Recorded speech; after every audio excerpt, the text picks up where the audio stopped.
Deux générations, deux styles, un seul poste. D'un côté, Marcelo, le magicien brésilien, artiste du Real Madrid, symbole d'un football libre et créatif. De l'autre, Nuno Mendes, le prodige portugais, incarnation du football moderne, rapide, discipliné, impitoyable. Mais une question divise les fans du monde entier. Qui est le plus complet? Qui domine vraiment le couloir gauche? Aujourd'hui, on plonge au cœur de ce duel légendaire entre héritage et avenir, entre magie et puissance. Reste jusqu'à la fin, car le verdict pourrait bien te surprendre. Marcelo et Nuno Mendes représentent deux visages d'un même poste, mais séparés par le temps et la philosophie du jeu. Le premier a brillé dans un football romantique, libre, où la créativité individuelle primait sur la rigueur tactique. Le second, lui, évolue dans une ère analytique, où chaque mètre parcouru, chaque placement défensif est calculé et étudié. Ces deux hommes partagent pourtant un point commun, ils ont révolutionné le couloir gauche à leur manière. Marcelo, dans sa période dorée au Real Madrid, incarnait la spontanéité et la beauté du football brésilien. Chaque touche de balle semblait pleine de poésie, chaque montée une invitation en spectacle. Il transformait un poste défensif en une scène artistique, fusionnant technique et intelligence avec un naturel déconcertant. Ses débordements et combinaisons avec Cristiano Ronaldo ont marqué toute une génération de supporters. Nuno Mendes, en revanche, est le fruit d'un football moderne où la science et la préparation dominent. À seulement 23 ans, il affiche une maturité exceptionnelle. Formé au Sporting CP, il a rapidement intégré le PSG, s'imposant dans un effectif rempli de stars mondiales. Il combine la rigueur tactique portugaise avec la vitesse explosive qui caractérise les meilleurs latéraux d'aujourd'hui. Ainsi, d'un côté, Marcelo symbolise la magie, l'improvisation et la beauté du geste. De l'autre, Nuno Mendes incarne la précision, la discipline et l'évolution du poste. Ce duel entre passé et présent illustre parfaitement comment le football a changé, mais sans jamais perdre sa passion. Marcelo est sans doute l'un des joueurs les plus techniques de sa génération et pas seulement parmi les défenseurs. Il possédait une aisance balle au pied digne d'un numéro 10. Sa capacité à dribbler dans des espaces réduits, à éliminer plusieurs adversaires et à créer une supériorité numérique faisait de lui une arme redoutable. Son style de jeu, inspiré du futsal, lui permettait d'inventer des gestes imprévisibles, souvent décisifs dans les grands matchs. Ses contrôles orientés, ses petits ponts et ses feintes de corps déstabilisaient les meilleurs ailiers du monde. Marcelo ne se contentait pas de défendre, il dictait le tempo depuis son couloir. Même face à des équipes compactes, il trouvait toujours un moyen d'ouvrir une brèche. Sa technique n'était pas seulement esthétique, elle était fonctionnelle et efficace. Nuno Mendes, lui, n'a pas cette magie brésilienne, mais il excelle dans un autre domaine, la précision. Sa technique est sobre, propre, sans fioriture, mais diablement efficace. Il contrôle, accélère et centre avec une grande rapidité d'exécution. Dans un football où tout va vite, cette capacité à enchaîner les gestes justes sans perte de temps est précieuse. On peut dire que Marcelo joue avec le cœur et l'instinct, tandis que Nuno Mendes joue avec le cerveau et la structure du jeu moderne. L'un crée l'imprévisible, l'autre maîtrise la mécanique du jeu moderne. Deux formes de technique, deux écoles différentes, mais un même objectif, dominer leur couloir. Marcelo possédait une intelligence de jeu rare, presque intuitive. Il savait lire les situations avant qu'elles se développent. Ses montées n'étaient jamais hasardeuses, elles arrivaient toujours au bon moment, souvent pour surprendre la défense adverse. Il savait se positionner de manière à offrir une solution à ses milieux, tout en gardant un œil sur son couloir. Cette compréhension du jeu collectif faisait de lui un joueur irréplaçable au Real Madrid. Sa relation technique avec Cristiano Ronaldo était une véritable symphonie. Sans même parler, ils se comprenaient. Marcelo savait quand dédoubler, quand plonger à l'intérieur, quand libérer l'espace. Cette synchronisation parfaite est le résultat d'années d'observation, de répétition et d'un QI footballistique hors du commun. Nuno Mendes, lui, brille dans un registre plus tactique. Il est capable de s'adapter à plusieurs systèmes de jeu, défense à 4, à 3, voire en piston dans un 3-5-2. Sa lecture du pressing, sa gestion de la profondeur et son intelligence défensive en font un joueur très complet. Il sait quand presser haut, quand temporiser et comment couper les lignes de passe. Cette différence reflète l'évolution du football. Marcelo était un artiste instinctif dans un collectif de génie. Nuno Mendes, lui, est un soldat intelligent dans une armée structurée. L'un comprenait le jeu par la sensation, l'autre par la stratégie. Dans ses années de gloire, Marcelo était pratiquement un ailier de formation caché en défenseur. Son influence offensive dépassait celle de nombreux milieux. Il apportait de la largeur, de la créativité et un soutien constant à l'attaque madrilène. Ses passes millimétrées, souvent décisives dans les classicos et les finales européennes, il savait aussi surprendre par des frappes soudaines ou des dribbles fous qui brisaient la ligne adverse. Marcelo n'était pas simplement un défenseur, il était une source d'inspiration pour toute l'équipe. Nuno Mendes, quant à lui, utilise davantage sa puissance que sa créativité. Son impact offensif se manifeste par des courses explosives et des centres tendus. Il n'a pas encore les chiffres de Marcelo, mais il est une menace constante pour toute défense. Ses accélérations obligent souvent les adversaires à reculer, créant de l'espace pour Barcola ou Dembélé. Si Marcelo était un artiste de la construction, Nuno Mendes est un sprinter du danger. L'un peint ses attaques comme un tableau, l'autre les frappe comme un éclair. Leur efficacité diffère, mais leur contribution offensive reste vitale pour leurs équipes respectives. C'est sans doute dans le domaine défensif que la différence entre Marcelo et Nuno Mendes est la plus marquée. Marcelo, malgré son immense talent, n'a jamais été un pur défenseur.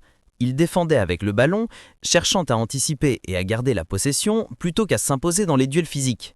Son jeu défensif reposait davantage sur l'intelligence et la récupération technique que sur la rigueur ou la puissance.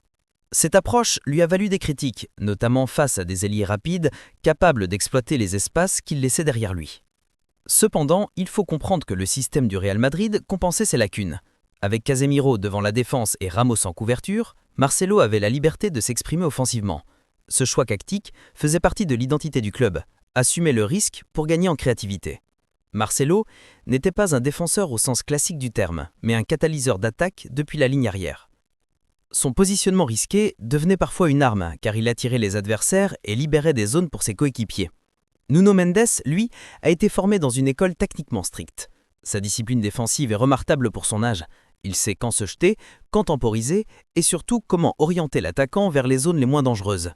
Sa vitesse lui permet de rattraper les erreurs de positionnement et il maîtrise parfaitement l'art du tacle glissé. Là où Marcelo misait sur la technique, Nuno Mendes s'appuie sur la rigueur et la lecture du jeu. Dans le football moderne, où les transitions sont rapides et les contre-attaques létales, le profil de Nuno Mendes semble plus adapté. Marcelo, lui, a brillé dans une époque où la possession dominait.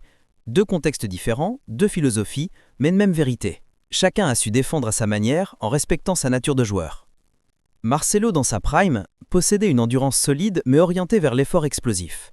Il multipliait les sprints sur 60 à 70 mètres, mais il se fatiguait rapidement après plusieurs phases de transition. Son style basé sur l'improvisation et la technique demandait beaucoup d'énergie nerveuse, et avec les années, cette intensité a diminué. À partir de 2018, on a vu un Marcelo plus lent dans les replis, moins tranchant dans les duels, mais toujours aussi brillant balle au pied. Sa longévité, cependant, témoigne de son professionnalisme. Jouer au Real Madrid pendant plus d'une décennie, au plus haut niveau, demande une préparation physique et mentale exceptionnelle. Marcelo compensait la perte de vitesse par une meilleure lecture du jeu, une gestion plus intelligente de ses courses et une communication accrue avec ses coéquipiers. Il ne courait plus pour courir, il courait pour impacter. Nuno Mendes, en revanche, incarne la génération du football total. Il court sans cesse, attaque, défend, presse, recule, puis recommence. Son endurance est phénoménale, fruit d'une préparation physique moderne et d'une hygiène de vie stricte. Les technologies de récupération et les analyses de performance ont permis à des joueurs comme lui d'atteindre un niveau d'exigence physique inédit. Aujourd'hui, dans un football où chaque minute demande un effort maximal, Nuno Mendes est taillé pour durer. Marcelo, lui, appartient à une génération qui brillait par l'instinct, pas par la donnée. L'un brillait par l'art du moment, l'autre par la constance de l'effort. Deux corps, deux époques, mais une même vérité. Chacun a su défendre à sa manière, en respectant sa nature de joueur. Marcelo a vécu toutes les émotions qu'un footballeur peut connaître. Les triomphes, les blessures, les critiques et la gloire. Capitaine du Real Madrid, multiple champion d'Europe, il a incarné l'esprit du club madrilène, la résilience et la foi dans les grands rendez-vous. Sa mentalité de gagnant ne s'exprimait pas par les mots, mais par l'attitude. Il transmettait la confiance à ses partenaires, surtout dans les moments de doute. Son sourire légendaire dissimulait une détermination de fer. Il faut aussi rappeler que Marcelo est arrivé jeune en Europe, dans un environnement exigeant et qu'il a su s'imposer face à la pression, les critiques et les attentes. Peu de joueurs ont supporté aussi longtemps la concurrence et les exigences du Real. Cette endurance mentale fait partie intégrante de sa légende. Même quand ses performances déclinaient, son influence dans le vestiaire restait immense. Nuno Mendes, lui, n'a pas encore cette expérience du très haut niveau sur la durée, mais sa maturité impressionne. À 23 ans, il montre déjà une mentalité de vétéran. Il reste concentré, discipliné et respectueux des consignes tout en gardant sa personnalité. Il apprend vite, que ce soit auprès de ses entraîneurs ou de ses partenaires d'élite. Son calme dans les grands matchs face à City, au Bayern ou au Real montre qu'il possède déjà le mental d'un champion. Dans cette dimension, Marcelo garde une avance historique. Il a gagné tout ce qu'il était possible de gagner et reste un exemple de leadership charismatique.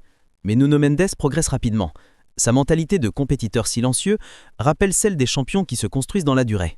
Le futur pourrait bien lui appartenir. Marcelo était un artiste du football, et cela se voyait dans son comportement. Toujours souriant, toujours créatif, il jouait avec une joie infantile. Sa personnalité débordait sur le terrain. Il osait des gestes risqués, des dribbles spectaculaires, parfois même des improvisations dignes d'un cirque technique. Cette insouciance faisait de lui un joueur aimé par les fans du monde entier. Même les adversaires reconnaissaient son élégance dans la défaite comme dans la victoire. Son charisme dépassait le sport. Marcelo était une figure culturelle, un ambassadeur du style brésilien. Flair, audace et plaisir. Chaque fois qu'il touchait le ballon, le public savait qu'il pouvait se passer quelque chose d'inattendu. C'est cette imprévisibilité qui faisait de lui un joueur unique. Il ne jouait pas seulement pour gagner, mais pour transmettre une émotion. Nuno Mendes, lui, a une personnalité plus introvertie. Il est concentré, discret, presque froid sur le terrain. Son style traduit cette mentalité. Précis, sobre, efficace. Il ne cherche pas à briller individuellement, mais à remplir parfaitement son rôle collectif. Pourtant, cette sobriété est aussi une force. Elle témoigne d'une grande maîtrise émotionnelle et d'une compréhension mature du football moderne. Ainsi, Marcelo représentait la beauté du risque, tandis que Nuno Mendes incarne la perfection du contrôle.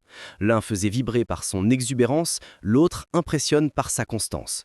Deux mentalités, deux esthétiques, mais une même ambition, dominer le rare. Marcelo a laissé une empreinte indélébile sur le football mondial.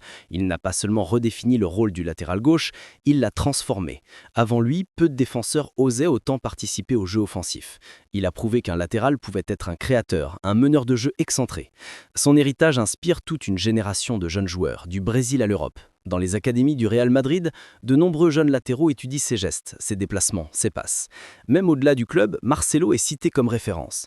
Sa vision du poste a ouvert la voie à des joueurs comme Alphonso Davies, Théo Hernandez ou même Nuno Mendes lui-même.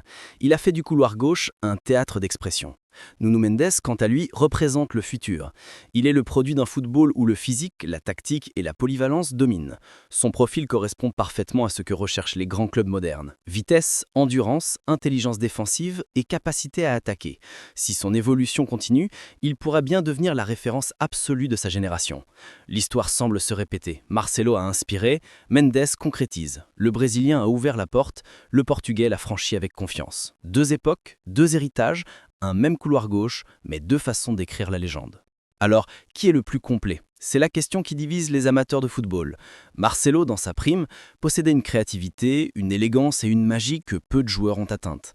Il faisait du football un art, mais cette beauté avait un prix. Des failles défensives, une gestion physique irrégulière et une dépendance au système du Real Madrid. Nuno Mendes, en revanche, est plus équilibré, moins spectaculaire mais plus constant, plus solide et mieux adapté au football moderne. Si le débat porte sur la technique pure et l'impact émotionnel, Marcelo reste intouchable. Aucun autre latéral n'a autant fait lever les foules, ni autant influencé le jeu offensif de son équipe. Sa carrière est une œuvre d'art, faite de gestes inspirés et de moments historiques. Mais si on parle de complétude, d'équilibre entre attaque et défense, entre intelligence et puissance, alors Nuno Mendes s'impose. Il symbolise la perfection du joueur moderne, capable de répéter les efforts, d'être performant dans les deux surfaces et de s'adapter à toutes les tactiques. En vérité, il n'y a pas de vainqueur absolu. Marcelo est la légende intemporelle, Nuno Mendes est le présent et l'avenir. Le Brésilien a écrit la poésie du poste, le Portugais en rédige le manuel. Deux époques, deux héritages, un même couloir gauche, mais deux façons d'écrire la légende. Alors, qui est le plus complet? C'est la question qui divise les amateurs de football. Marcelo, dans sa prime, possédait une créativité, une élégance et une magie que peu de joueurs ont atteinte. Il faisait du football un art. Mais cette beauté avait un prix. Des failles défensives, une gestion physique irrégulière et une dépendance au système du Real. Nuno Mendes, en revanche, est plus équilibré, moins spectaculaire, mais plus constant, plus solide et mieux adapté au football moderne. Si le débat porte sur la technique pure et l'impact émotionnel, Marcelo reste intouchable. Aucun autre latéral n'a autant fait lever les foules, ni autant influencé le jeu offensif de son équipe. Sa carrière est une œuvre d'art, faite de gestes inspirés et de moments historiques. Mais si l'on parle de complétude, d'équilibre entre attaque et défense, entre intelligence et puissance, alors Nuno Mendes s'impose. Il symbolise la perfection du joueur moderne, capable de répéter les efforts, d'être performant dans les deux surfaces et de s'adapter à toutes les tactiques.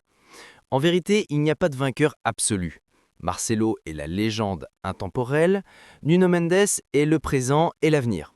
Le Brésilien a écrit la poésie du poste, le Portugais en rédige le manuel. 2 générations, une même passion et un héritage commun, celui d'avoir fait du poste de latéral gauche un art total.